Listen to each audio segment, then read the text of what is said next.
emosi, dan kontrol sosial. Anak tunalaras ini cenderung menunjukkan perilaku menyimpang yang tidak sesuai dengan norma atau aturan di sekitarnya.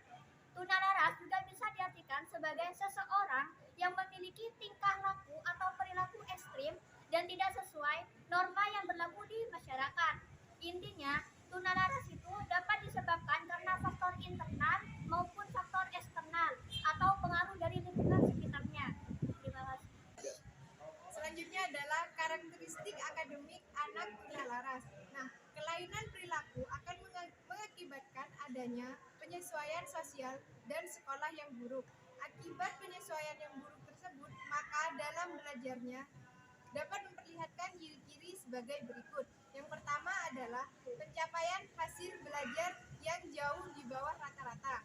Nah, biasanya anak tunalaras itu akan mengalami atau memiliki pencapaian hasil belajar yang jauh di bawah rata-rata atau tidak sesuai dengan KKM normal yang ditentukan.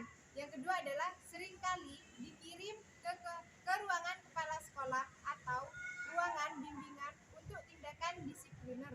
Nah, anak tunalaras biasanya identik melakukan atau berperilaku yang menyimpang dan tidak disiplin. Itu sebabnya seringkali anak tunalaras dikirim ke ruangan kepala sekolah atau ruangan bimbingan untuk mendapatkan atau sanksi dari tindakan yang dilakukannya tersebut. Kemudian karakteristik akademik anak tunalaras yang nomor 3 yaitu seringkali tidak naik kelas atau bahkan keluar sekolahnya. Kemudian yang selanjutnya yaitu seringkali membolos sekolah. Karakteristik anak tunalaras yang selanjutnya adalah lebih sering dikirim ke lembaga kesehatan dengan alasan sakit atau perlu istirahat. Dan yang terakhir, yang keenam, anggota keluarga terutama orang tua lebih sering mendapat panggilan dari petugas kesehatan atau bagian absen. Baik, untuk karakteristik selanjutnya yang ketujuh, orang yang bersangkutan lebih sering berurusan dengan polisi. Yang kedelapan, lebih sering menjalani masa percobaan dari yang berwenang. Karakteristik selanjutnya adalah yang kesembilan, lebih sering melakukan pelanggaran hukum dan pelanggaran tanda-tanda lalu lintas. Yang ke-10, sering dikirim ke klinik bimbingan.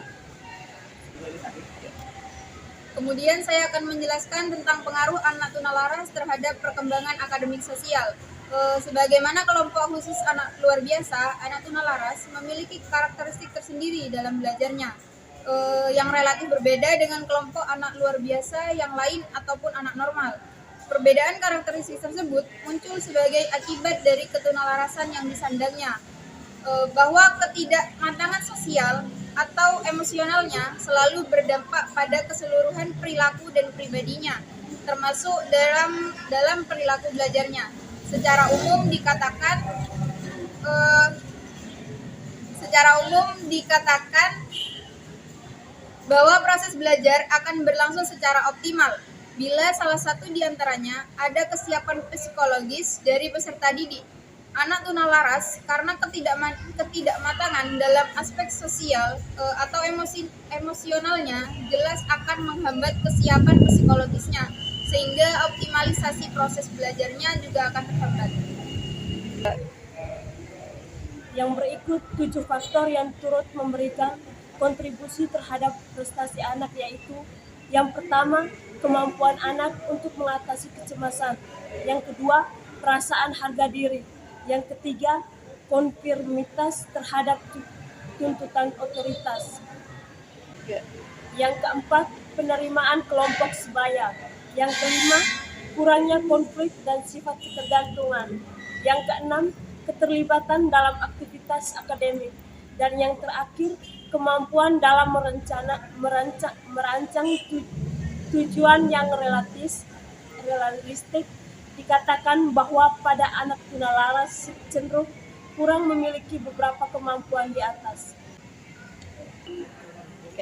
Berikut ciri-ciri yang menonjol sering dijumpai pada anak tunalaras dalam belajarnya, yaitu yang pertama, daya konsentrasi terbatas.